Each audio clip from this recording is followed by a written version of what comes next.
Eu sou Urbano Medeiros. Eu gostaria muito de ler para vocês um pequeno trecho de um livro muito pequenininho, mas um livro interessantíssimo, chamado Tratado da Verdadeira Devoção à Santíssima Virgem, de um grande homem, um gigante da fé, chamado São Luís Maria Grignion de Montfort.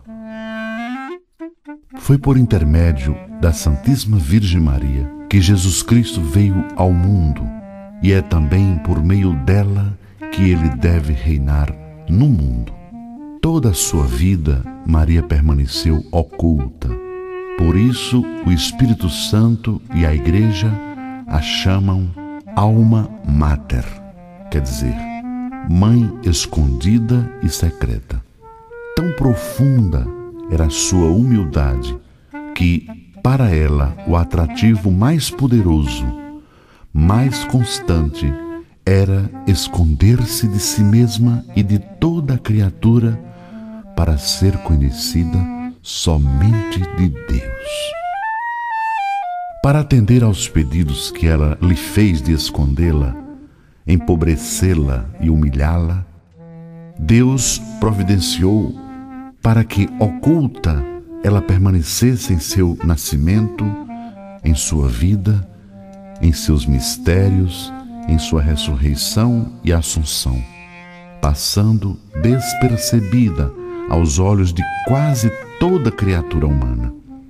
Interessante, seus próprios parentes não a conheciam, e os anjos perguntavam muitas vezes uns aos outros: quem é esta?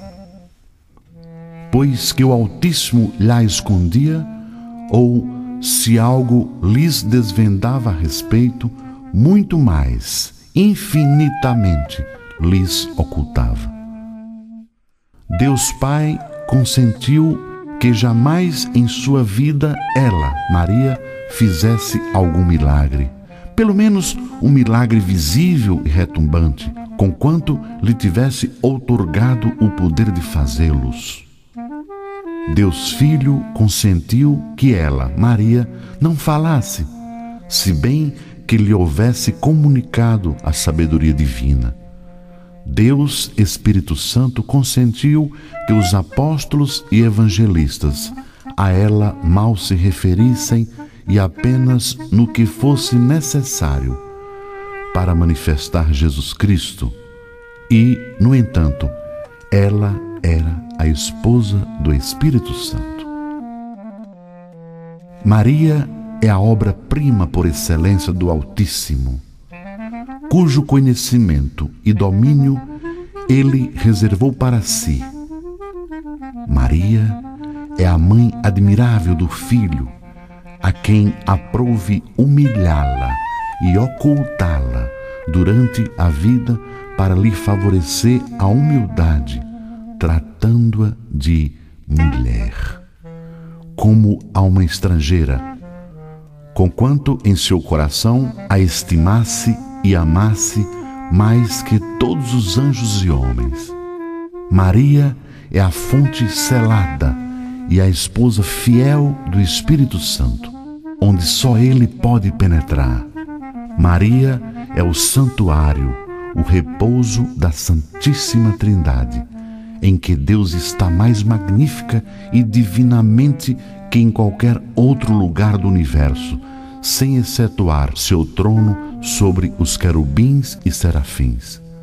E criatura alguma, pura que seja, pode aí penetrar sem um grande privilégio.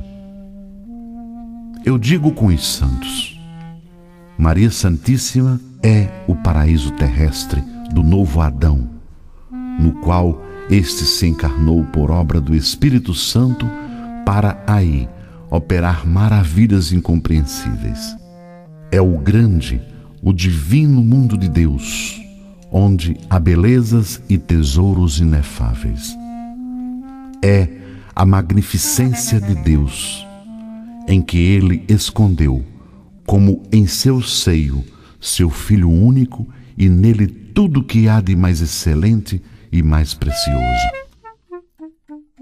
Oh, que grandes coisas e escondidas Deus Todo-Poderoso realizou nessa criatura admirável. Dilo ela mesma, como obrigada, apesar de sua humildade profunda. O mundo desconhece essas coisas porque é inapto e indigno. Os santos disseram coisas admiráveis desta cidade santa de Deus e nunca foram tão eloquentes nem mais felizes. Eles o confessam, que ao tomá-la como tema de suas palavras e de seus escritos, e depois proclamam que é impossível perceber a altura dos seus méritos, que ela elevou até ao trono da divindade, que a largura de sua caridade, mais extensa que a terra, não se pode medir, que está além de toda compreensão a grandeza do poder que ela exerce sobre o próprio Deus, e enfim, que a profundeza de sua humildade e de todas as suas virtudes e graças são um abismo impossível de sondar. Ó altura incompreensível, ó largura inefável, ó grandeza incomensurável, ó abismo insondável. Todos os dias, do extremo da terra ao outro, no mais alto dos céus, no mais profundo dos abismos, tudo prega, tudo exalta a incomparável Maria.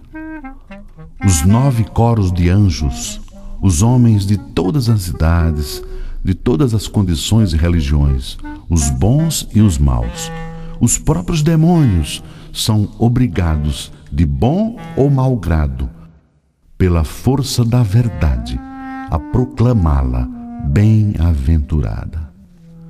Vibra nos céus, como diz São Boaventura, o clamor incessante dos anjos: Santa, Santa, Santa, Santa Maria.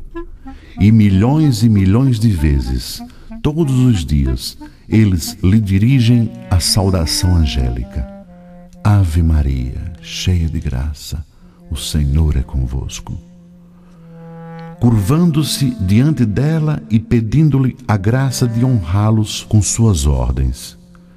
E a todos se avantaja o príncipe da corte celeste, São Miguel, que é o mais zeloso em render-lhe e procurar toda sorte de homenagens, sempre atento para ter a honra de, a sua palavra, prestar um serviço a algum dos seus servidores.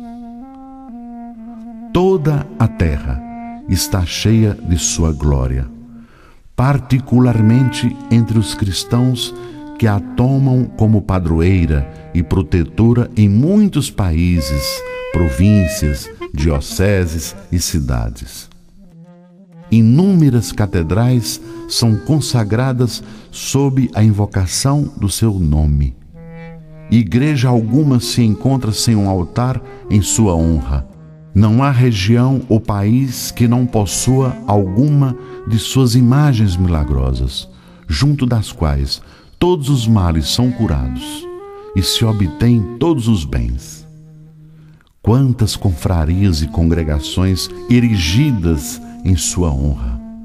Quantos institutos e ordens religiosas abrigados sob seu nome e proteção!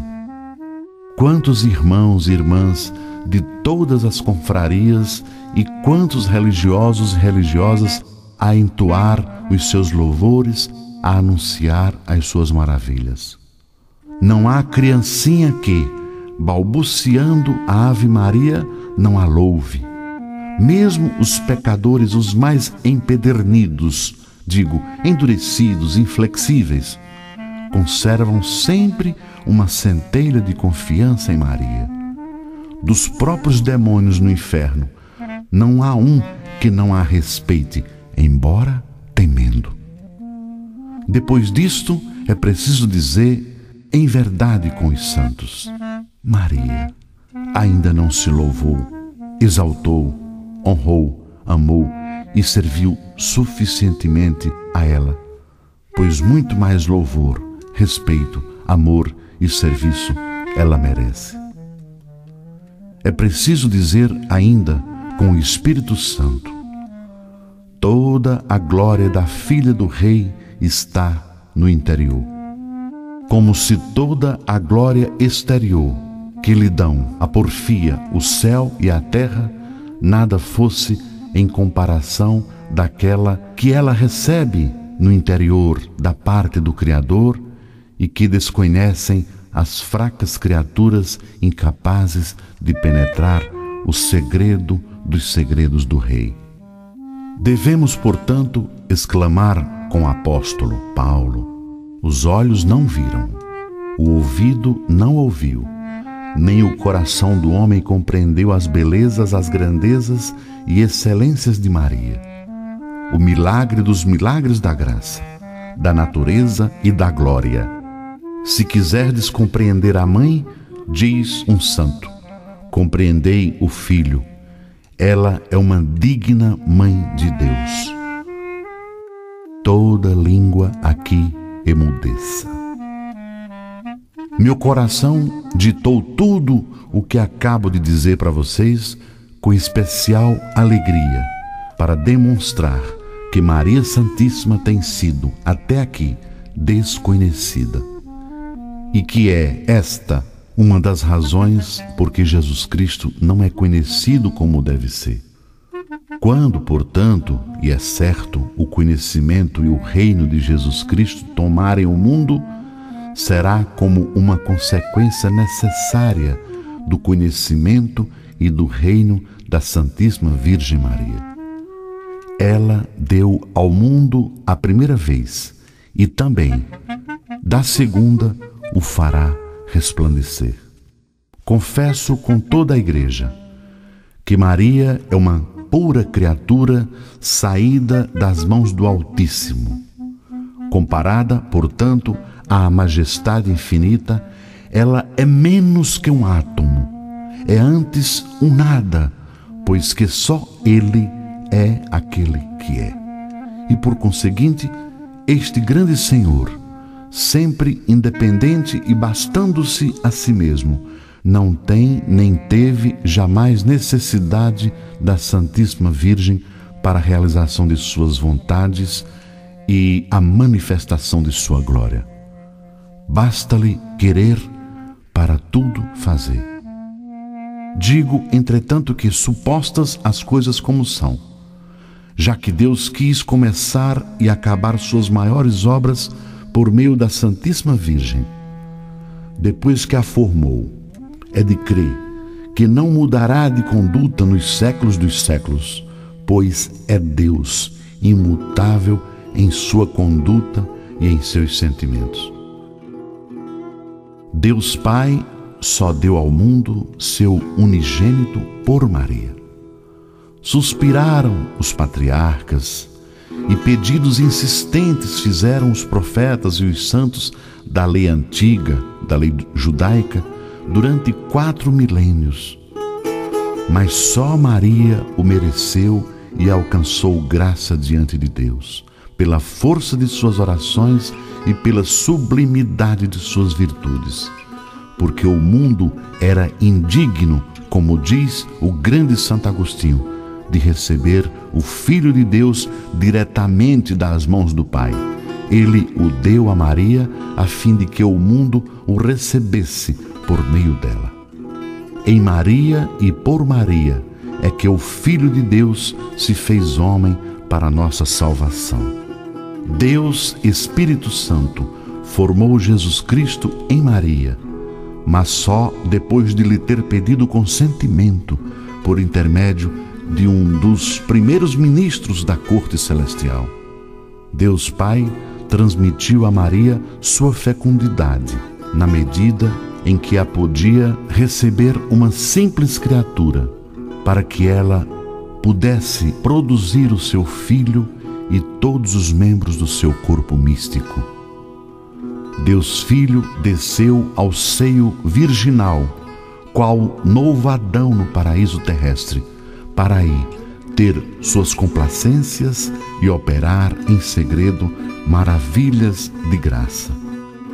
Deus feito homem encontrou sua liberdade em se ver aprisionado no seio da Virgem Maria. Patenteou a sua força em se deixar levar por esta Virgem Santa. Achou sua glória e a de seu Pai, escondendo seus esplendores a todas as criaturas deste mundo, para revelá-las somente a Maria. Glorificou sua independência e majestade, dependendo desta Virgem amável em sua conceição, em seu nascimento, em sua apresentação no templo, em seus 30 anos de vida oculta até a morte, a que ela devia assistir para fazerem ambos o mesmo sacrifício e para que ele fosse imolado ao Pai Eterno com o consentimento de sua mãe, como outrora Isaac, com o consentimento de Abraão, à vontade de Deus. Foi ela quem o amamentou, nutriu, sustentou, criou e sacrificou por nós. Ó admirável e incompreensível dependência de um Deus de que nos foi dado conhecer o preço e a glória infinita, pois o Espírito Santo não a pôde passar em silêncio no Evangelho.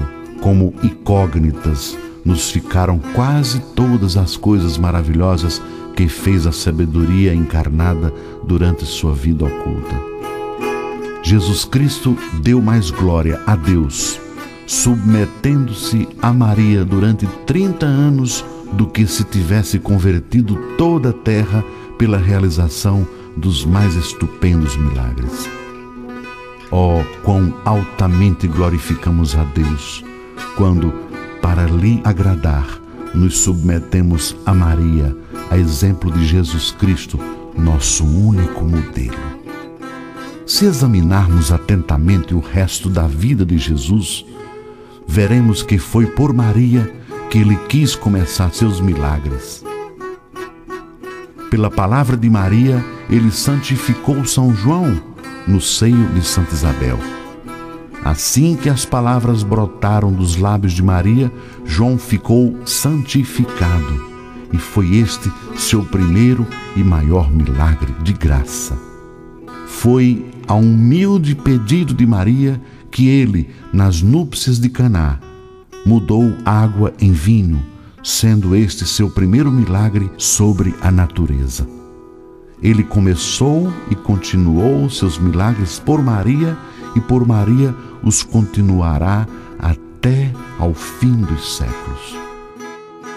O Espírito Santo, que era estéril em Deus, isto é, não produzia outra pessoa divina, tornou-se fecundo em Maria. É com ela, nela e dela, que ele produziu sua obra-prima, um Deus feito homem e que produz todos os dias, até ao fim do mundo, os predestinados e os membros do corpo deste chefe adorável. Eis porque, quanto mais em uma alma ele encontra Maria, sua querida e inseparável esposa, mais operante e poderoso se torna para produzir Jesus Cristo nessa alma e essa alma em Jesus Cristo. Claro que não se quer dizer com isto que a Santíssima Virgem dê a fecundidade ao Espírito Santo como se ele não a tivesse. Sendo Deus, ele possui a fecundidade ou a capacidade de produzir como o Pai e o Filho. Não a reduz, porém, à ação e não gera outra pessoa divina. O que se quer dizer é que o Espírito Santo, por intermédio da Virgem, da qual se quis servir, se bem que não lhe fosse absolutamente necessário, reduziu ao ato a sua fecundidade, produzindo nela e por ela Jesus Cristo e seus membros. É um mistério da graça, inacessível até aos mais sábios e espirituais dentre os homens. Deus quer servir-se de Maria na santificação das almas. A conduta das três pessoas da Santíssima Trindade, na encarnação e primeira vinda de Jesus Cristo é a mesma de todos os dias, de um modo visível na Igreja. E esse procedimento há de perdurar até a consumação dos séculos, na última vinda de Jesus Cristo. Deus Pai ajuntou todas as águas, reuniu todas as suas graças e chamou-as Maria. Este grande Deus tem um tesouro, um depósito riquíssimo, onde encerrou tudo que há de belo, brilhante, raro e precioso, até seu próprio Filho. E este tesouro imenso é Maria, que os anjos chamam o tesouro do Senhor e de cuja plenitude os homens se enriquecem.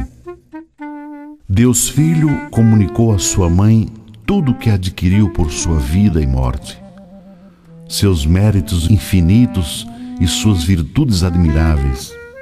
Fê-la tesoureira de tudo que seu pai lhe deu em herança. É por ela que ele aplica seus méritos aos membros do corpo místico, que comunica suas virtudes e distribui suas graças. Ela é o canal misterioso, pelo qual passam abundante e docemente suas misericórdias. Deus Espírito Santo comunicou a Maria, sua fiel esposa, seus dons inefáveis, escolhendo-a para dispensadora de tudo que ele possui. Deste modo, ela distribui seus dons e suas graças a quem quer, quanto quer, como quer e quando quer, e dom nenhum é concedido aos homens que não passe por suas mãos virginais. Tal é a vontade de Deus, que tudo tenhamos por Maria, e assim será enriquecida, elevada e honrada pelo Altíssimo, aquela que, em toda a vida, quis ser pobre, humilde e escondida até ao nada. Eis a opinião da Igreja e dos Santos Padres. Se eu me dirigisse aos espíritos fortes desta época, tudo isso que digo simplesmente poderia prová-lo pela Sagrada Escritura, pelos Santos Padres, citando longas passagens e aduzindo os mais fortes argumentos que o Padre Poiré deduz e desenvolve em sua tríplice coroa da Santíssima Virgem. Falo, porém, aos pobres e aos simples que, por serem de boa vontade e terem mais fé que a maior parte dos sábios, creem com mais simplicidade e mérito, e, portanto, contento-me de lhes dizer simplesmente a verdade, sem me preocupar em citar todos os textos, embora mencione alguns, mas sem os rebuscar muito. Pois que a graça aperfeiçoa a natureza e a glória aperfeiçoa a graça, é certo que nosso Senhor continua a ser, no céu, tão filho de Maria como o foi na terra. Por conseguinte, ele conserva a submissão e obediência do mais perfeito dos filhos para com a melhor das mães. Cuidemos, porém, de não atribuir a essa dependência o menor abaixamento ou imperfeição em Jesus Cristo. Maria está infinitamente abaixo de seu Filho, que é Deus, e, portanto, não lhe dá ordens, como uma mãe terrestre as dá a seu filho. Maria, porque está toda transformada em Deus pela graça e pela glória que, em Deus, transforma todos os santos, não pede, não quer, não faz a menor coisa contrário à eterna e imutável vontade de Deus. Quando se lê, portanto, nos escritos de São Boaventura, de São Bernardo, de São Bernardino e tantos outros, que no céu e na terra tudo o próprio Deus está submisso à Santíssima Virgem, deve-se entender que a autoridade que Deus espontaneamente lhe conferiu, é tão grande que ela parece ter o mesmo poder que Deus, e que suas preces e súplicas são tão eficazes que se podem tomar como ordens junto de Sua Majestade, e Ele não resiste nunca às súplicas de sua mãe, porque ela é sempre humilde à vontade divina. Se Moisés, pela força de sua oração, conseguiu sustar a cólera de Deus contra os israelitas, e de tal modo que o Altíssimo e infinitamente misericordioso Senhor lhe disse que o deixasse encolerizar-se e punir aquele povo rebelde, que devemos pensar com muito mais razão da prece da humilde Maria, a digna Mãe de Deus, que tem mais poder junto da majestade divina que as preces e intercessões de todos os anjos e santos do céu e da terra? É uma pergunta. No céu, Maria dá ordens aos anjos e aos bem-aventurados. Para recompensar sua profunda humildade, Deus lhe deu o poder e a missão de povoar de santos os tronos vazios, que os anjos apóstatas abandonaram e perderam por orgulho, e a vontade do Altíssimo que exalta os humildes.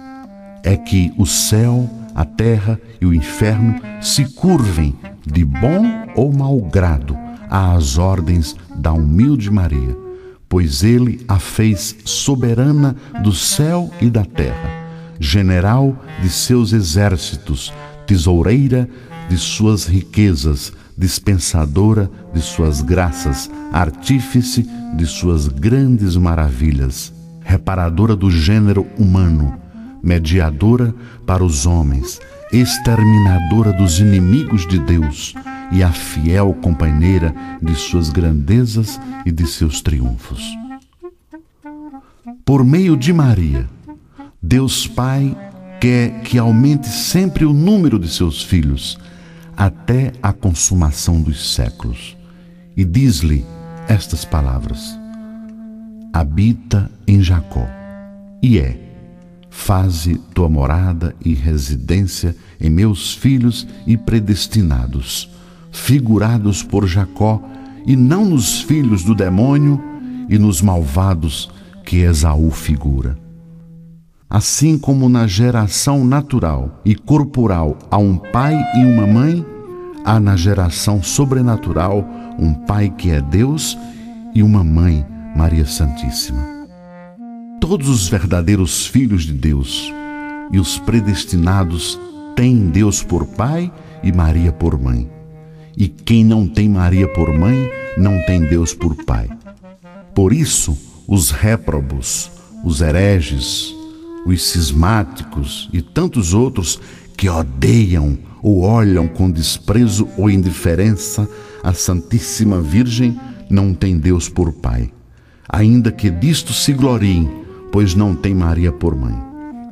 Se eles a tivessem por mãe, haviam de amá-la e honrá-la, como um bom e verdadeiro filho ama e honra naturalmente sua mãe, que lhe deu a vida.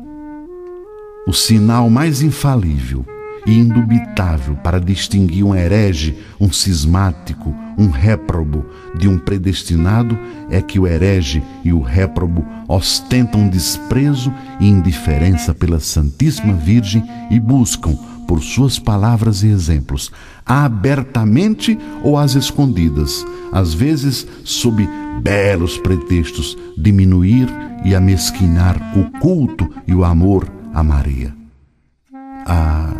Não foi nestes que Deus Pai disse a Maria que fizesse sua morada, pois são filhos de Esaú. O desejo de Deus Filho é formar-se e, por assim dizer, encarnar-se todos os dias por meio de sua mãe em seus membros. Ele lhe diz: possui tua herança em Israel. Como se dissesse: Deus, meu Pai, deu-me por herança todas as nações da terra, todos os homens bons e maus, predestinados e réprobos. Eu os conduzirei, uns com a vara de ouro, outros com a vara de ferro. Serei o pai e advogado de uns, o justo vingador para outros, o juiz de todos. Mas vós, minha querida mãe, só tereis por herança e posse os predestinados, figurados por Israel. Como sua boa mãe, vós lhes dareis a vida, os nutrireis, educareis, e como sua soberana os conduzireis, governareis e defendereis. Um grande número de homens nasceu nela, diz o Espírito Santo. Conforme a explicação de alguns santos padres, o primeiro homem nascido em Maria é o homem-Deus, Jesus Cristo. O segundo é um homem puro, filho de Deus e de Maria por adoção. Se Jesus Cristo, o chefe dos homens, nasceu nela, os predestinados, que são os membros deste chefe, devem também nascer nela por uma consequência necessária. Não há mãe que dê à luz a cabeça sem os membros, ou os membros sem a cabeça. Seria uma monstruosidade da natureza. Do mesmo modo, na ordem da graça, a cabeça e os membros nascem da mesma mãe. E se um membro do corpo místico de Jesus Cristo, isto é, um predestinado, nascesse de outra mãe que Maria, que produziu a cabeça, não seria um predestinado, nem membro de Jesus Cristo, e sim um monstro na ordem da graça. Além disso, pois que Jesus é agora, mais do que nunca, o fruto de Maria, como lhe repetem 1000 e 1000 vezes diariamente o céu e a terra, e bendito é o fruto do vosso ventre. É certo que Jesus Cristo, para cada homem particular que o possui, é tão verdadeiramente o fruto e obra de Maria como para todo o mundo em geral. Deste modo, se qualquer fiel tem Jesus Cristo formado em seu coração, pode atrever-se a dizer: 1000 graças a Maria? Este Jesus que eu possuo é com efeito o seu fruto, e sem ela eu jamais o teria. Pode-se ainda aplicar-lhe com mais propriedade que São Paulo aplica a si próprio as palavras: dou à luz todos os dias os filhos de Deus, até que Jesus Cristo seja neles formado em toda a plenitude de sua idade.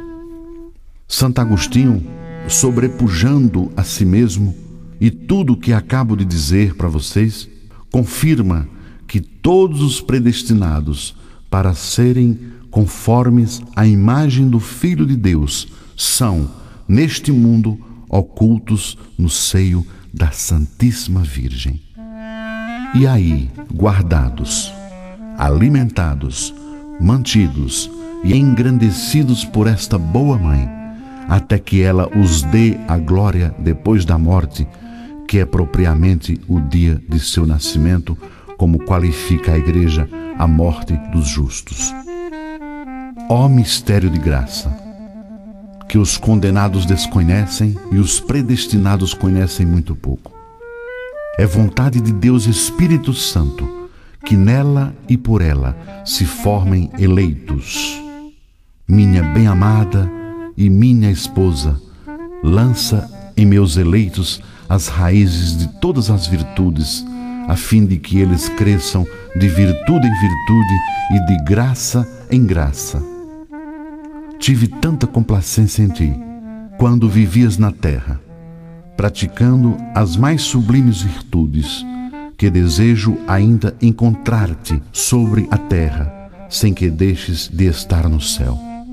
Reproduze-te, portanto, em meus eleitos, que eu veja neles com complacência as raízes de tua fé invencível, de tua humildade profunda, de tua mortificação universal, de tua oração sublime, de tua caridade ardente, de tua firmíssima esperança e de todas as tuas virtudes. És sempre a minha esposa tão fiel, tão pura e tão fecunda como nunca, que tua fé me dê fiéis, que tua pureza me dê virgens, que tua fecundidade me dê eleitos e templos. Quando Maria lança suas raízes em uma alma, maravilhas de graça se produzem, que só ela as pode produzir, pois é a única virgem fecunda que não teve jamais nem terá semelhante em pureza e fecundidade. Maria produziu com o Espírito Santo a maior maravilha que existiu e existirá, um Deus homem, e ela produzirá, por conseguinte, as coisas mais admiráveis que hão de existir nos últimos tempos. A formação e educação dos grandes santos que aparecerão no fim do mundo lhe está reservada, pois só esta Virgem singular e milagrosa pode produzir, em união com o Espírito Santo, as obras singulares e extraordinárias. Quando o Espírito Santo, seu esposo, a encontra numa alma, ele se apodera dessa alma, penetra com toda a plenitude, comunicando-se-lhe abundantemente e na medida que lhe concede sua esposa. E uma das razões por que hoje em dia o Espírito Santo não opera nas almas maravilhas retumbantes é não encontrar ele uma união bastante forte entre as almas e sua esposa fiel e inseparável. Digo esposa inseparável porque, depois que este amor substancial do Pai e do Filho desposou Maria para produzir Jesus Cristo, o chefe dos eleitos, e Jesus Cristo nos eleitos nunca a repudiou, pois ela tem sido sempre fiel e fecunda. Maria é a rainha dos corações. Do que ficou dito, deve-se concluir evidentemente que, primeiro, Maria recebeu de Deus um grande domínio sobre as almas dos eleitos, pois ela não pode estabelecer neles sua residência como Deus Pai lhe ordenou, não pode formá-los, nutri-los, fazê-los nascer para a vida eterna como sua mãe, possuí-los como sua herança e partilha, formá-los em Jesus Cristo e Jesus Cristo neles, não pode implantar em seus corações as raízes de suas virtudes e ser a companheira inseparável do Espírito Santo em todos os seus trabalhos de graça. Não pode, repito, fazer todas essas coisas se não tiver direito e domínio sobre suas almas por uma graça singular do Altíssimo. E esta graça que lhe deu autoridade sobre o Filho único e natural de Deus, lhe foi concedida também sobre seus filhos adotivos, eu e você que está me ouvindo aí, não só quanto ao corpo, o que seria pouco, mas também quanto à alma. Maria é a rainha do céu e da terra, pela graça, como Jesus é o rei por natureza e conquista. Ora, como o reino de Jesus Cristo compreende principalmente o coração e o interior do homem, conforme a palavra, o reino de Deus está no meio de vós, o reino da Santíssima Virgem está principalmente no interior do homem, e é em sua alma, e é principalmente nas almas que ela é mais glorificada com seu Filho do que em todas as criaturas visíveis, e podemos chamá-la com os santos a rainha dos corações. Em segundo lugar, é preciso concluir que a Santíssima Virgem, sendo necessária a Deus, de uma necessidade chamada hipotética, devido à sua vontade, é muito mais necessária aos homens para chegarem a seu último fim. Não se confunda, portanto, a devoção à Santíssima Virgem com a devoção aos outros santos, como se não fosse mais necessária que a destes, e apenas de superrogação, isto é, um acréscimo. A devoção à Santa Virgem é necessária a todos os homens para conseguirem a salvação. O douto e piedoso Soares, da Companhia de Jesus, o sábio e devoto Justo Lipsio, doutor da Universidade de Lovaina, e muitos outros provaram incontestavelmente, apoiados na opinião dos santos padres, entre outros Santo Agostinho, Santo Efrem Sírio, São Cirilo de Jerusalém, São Germano de Constantinopla, São João de Damasco, Santa Selmo, São Bernardo, São Bernardino, Santo Tomás e São Boaventura, que a devoção à Santíssima Virgem é necessária à salvação e que é um sinal infalível de condenação, opinião do próprio Ecolampádio e vários outros hereges, não ter estima e amor à Santíssima Virgem. Ao contrário, é indício certo de predestinação ser-lhe inteira e verdadeiramente devotado. As figuras e palavras do Antigo e do Novo Testamento o provam. A opinião e os exemplos dos santos o confirmam. A razão e a experiência o ensinam e demonstram. O próprio demônio e seus adeptos, premidos pela força da verdade, viram-se muitas vezes constrangidos a confessá-lo a seu pesar.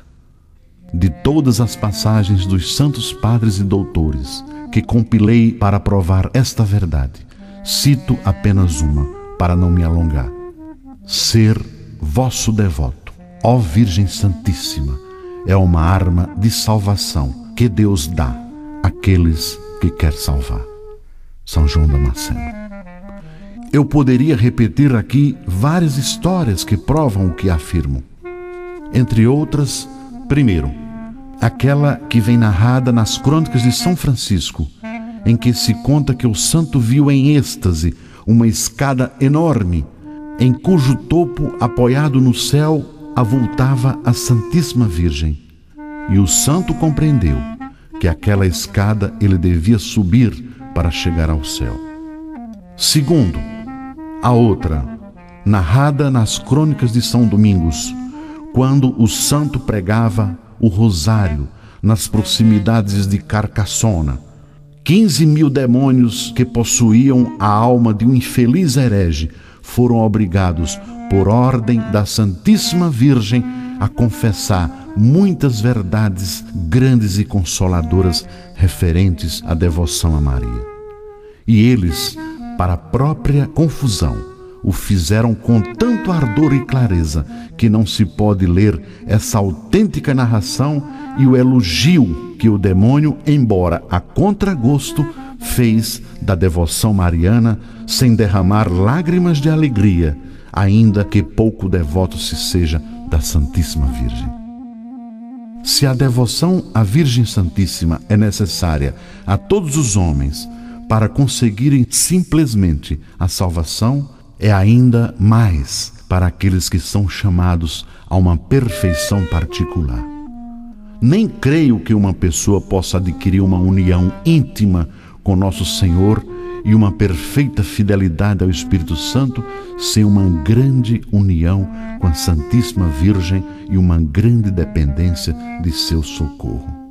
Só Maria achou graça diante de Deus. Pode ler isso no Evangelho de Lucas 1:30, sem auxílio de qualquer outra criatura. E todos, depois dela, que acharam graça diante de Deus, acharam-na por intermédio dela, e é só por ela que acharão graça os que ainda virão.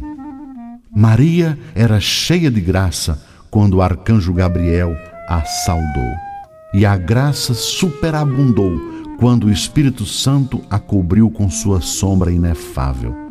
E de tal modo, ela aumentou essa dupla plenitude, de dia a dia, de momento a momento, que chegou a um ponto imenso e inconcebível de graça, de sorte que o Altíssimo a fez tesoureira de todos os seus bens, dispensadora de suas graças, para enobrecer, elevar e enriquecer a quem ela quiser, para fazer entrar quem ela quiser no caminho estreito do céu, para deixar passar, apesar de tudo, quem ela quiser pela porta estreita da vida eterna e para dar o trono, o cetro e a coroa de rei a quem ela quiser.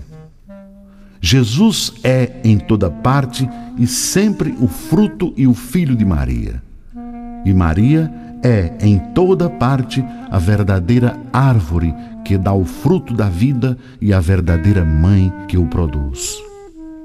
A Maria somente Deus confiou as chaves dos celeiros do divino amor e o poder de entrar nas vias mais sublimes e mais secretas da perfeição e de nesses caminhos fazer entrar os outros. Só Maria dá aos miseráveis filhos de Eva infiel a entrada no paraíso terrestre, para aí espairecerem agradavelmente com Deus, para aí com segurança se ocultarem de seus inimigos, para aí, sem mais receio da morte, se alimentarem deliciosamente do fruto das árvores da vida e da ciência do bem e do mal, e para sorverem longamente as águas celestes desta bela fonte que jorra com tanta abundância. Ou melhor, como ela mesma é esse paraíso terrestre, ou essa terra virgem e abençoada, da qual Adão e Eva, pecadores, foram expulsos. Ela só dá entrada àqueles que lhe apraz deixar entrar e para torná-los santos. Todos os ricos do povo, para me servir da expressão do Espírito Santo, suplicarão conforme a explicação de São Bernardo, vossa face em todos os séculos, e particularmente no fim do mundo, isto é, os mais santos, as almas mais ricas em graças e em virtudes, serão as mais assíduas em rogar à Santíssima Virgem que lhes esteja sempre presente, com seu perfeito modelo a imitar e que as socorra com seu auxílio poderoso. Estas grandes almas, cheias de graça e de zelo, serão escolhidas em contraposição aos inimigos de Deus, a borbulhar em todos os cantos, e elas serão especialmente devotas da Santíssima Virgem, esclarecidas por sua luz, alimentadas de seu leite, conduzidas por seu espírito, sustentadas por seu braço e guardadas sob sua proteção, de tal modo que combaterão com uma das mãos e edificarão com a outra. Com a direita combaterão, derrubarão, esmagarão os hereges com suas heresias, os cismáticos com seus cismas, os idólatras com suas idolatrias e os ímpios com suas impiedades. E com a esquerda edificarão o templo do verdadeiro Salomão e a cidade mística de Deus, isto é, a Santíssima Virgem, que os santos padres chamam o Templo de Salomão e a Cidade de Deus. Por meio de Maria começou a salvação do mundo, e é por Maria que deve ser consumada. Na primeira vinda de Jesus Cristo, Maria quase não apareceu, para que os homens, ainda insuficientemente instruídos e esclarecidos sobre a pessoa de seu filho, não se apegassem demais e grosseiramente, afastando-se assim da verdade. E isto teria aparentemente acontecido devido aos encantos admiráveis com que o próprio Deus lhe havia ornado a aparência exterior. Deus quer, portanto, nesses últimos tempos, revelar-nos e manifestar Maria, a obra-prima de suas mãos. Primeiro, porque ela se ocultou neste mundo e por sua humildade profunda se colocou abaixo do pó, obtendo de Deus, dos apóstolos e evangelistas, não ser quase mencionada.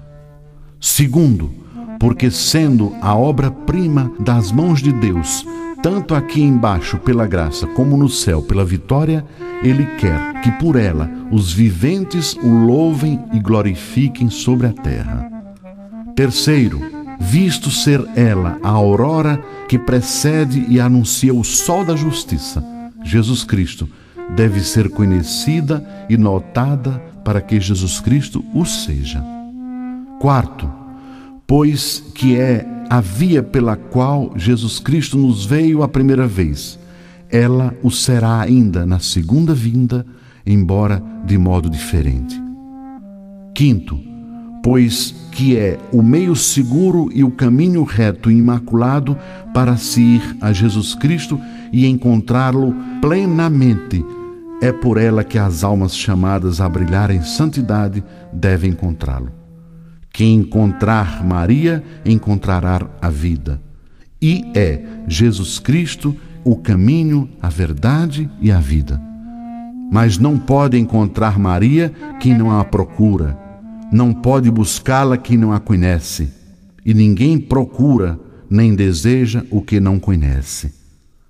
É preciso, portanto, que Maria seja, mais do que nunca, conhecida para maior conhecimento e maior glória da Santíssima Trindade. Sexto, nesses últimos tempos, Maria deve brilhar como jamais brilhou, em misericórdia, em força e graça. Em misericórdia, para reconduzir e receber amorosamente os pobres pecadores e desviados que se converterão e voltarão ao seio da Igreja Católica. Sétimo, Maria deve ser, enfim, terrível para o demônio e seus seguidores, como um exército em linha de batalha, principalmente nesses últimos tempos, pois o demônio, sabendo bem que pouco tempo lhe resta para perder as almas, redobra cada dia seus esforços e ataques. Suscitará, em breve, perseguições cruéis e terríveis emboscadas aos servidores fiéis e aos verdadeiros filhos de Maria, que mais trabalho lhe dão para vencer. É principalmente a estas últimas e cruéis perseguições do demônio, que se multiplicarão todos os dias, até o reino do Anticristo, que se refere àquela primeira e célebre predição e maldição que Deus lançou contra a serpente no paraíso terrestre. Vem, a propósito, explicá-la aqui, para a glória da Santíssima Virgem, salvação de seus filhos e confusão do demônio. O que Lúcifer perdeu por orgulho, Maria ganhou por humildade. O que Eva condenou e perdeu pela sua desobediência, salvou Maria pela obediência. Eva, obedecendo à serpente, perdeu consigo todos os seus filhos e os entregou ao poder infernal. Maria, por sua perfeita fidelidade a Deus, salvou consigo todos os seus filhos e servos e os consagrou a Deus. Deus quer, meus irmãos, finalmente, que sua Mãe Santíssima seja agora mais conhecida, mais amada, mais honrada, como jamais o foi. E isto acontecerá sem dúvida, se os predestinados puserem em uso, com auxílio do Espírito Santo, a prática interior e perfeita que lhes indico a seguir. E se a observarem com fidelidade, verão então claramente, quando lhe permite a fé, esta bela estrela do mar, e chegarão a bom porto, tendo vencido as tempestades e os piratas. Conhecerão as grandezas desta soberana e se consagrarão inteiramente a seu serviço, como súditos e escravos de amor. Experimentarão suas doçuras e bondades maternais e amá-la-ão ternamente como seus filhos estremecidos. Conhecerão as misericórdias de que ela é cheia e a necessidade que tem de seu auxílio, e hão de recorrer a ela em todas as circunstâncias como a sua querida advogada e medianeira junto de Jesus Cristo. Mas quem serão esses servidores, esses escravos e filhos de Maria? Serão ministros do Senhor, ardendo em chamas abrasadoras, que lançarão por toda parte o fogo do divino amor. Serão verdadeiros apóstolos dos últimos tempos, e o Senhor das virtudes lhes dará a palavra e a força para fazer maravilhas e alcançar vitórias gloriosas sobre seus inimigos. Dormirão sem ouro nem prata, e, o que é melhor, sem preocupações, e, no entanto, possuirão as asas prateadas da pomba, para voar com a pura intenção da glória de Deus e da salvação das almas, aonde os chamar o Espírito Santo, deixando após si, nos lugares em que pregarem, o ouro da caridade, que é o cumprimento da lei. Sabemos, enfim, que serão verdadeiros discípulos de Jesus Cristo, andando nas pegadas de sua pobreza e humildade. Terão na boca a espada de 2 gumes da palavra de Deus. Em seus ombros ostentarão o estandarte ensanguentado da cruz. Na direita, o crucifixo, na esquerda, o Santo Rosário. No coração, os nomes sagrados de Jesus e de Maria. E em toda a sua conduta, a modéstia e a mortificação de Jesus Cristo. Eis os grandes homens e mulheres que hão de vir, suscitados por Maria, em obediência às ordens do Altíssimo, para que o seu império se estenda sobre o império dos ímpios, dos idólatras e dos maometanos. Quando e como acontecerá? Só Deus o sabe. Quanto a nós, cumpre calar-nos, orar, suspirar e esperar. Sejamos escravos de amor da Virgem Santíssima. Ave Maria, cheia de graça, o Senhor é convosco. Bendita sois vós entre as mulheres, bendito é o fruto do vosso ventre, Jesus. Santa Maria, Mãe de Deus, rogai por nós, pecadores, agora e na hora de nossa morte. Amém.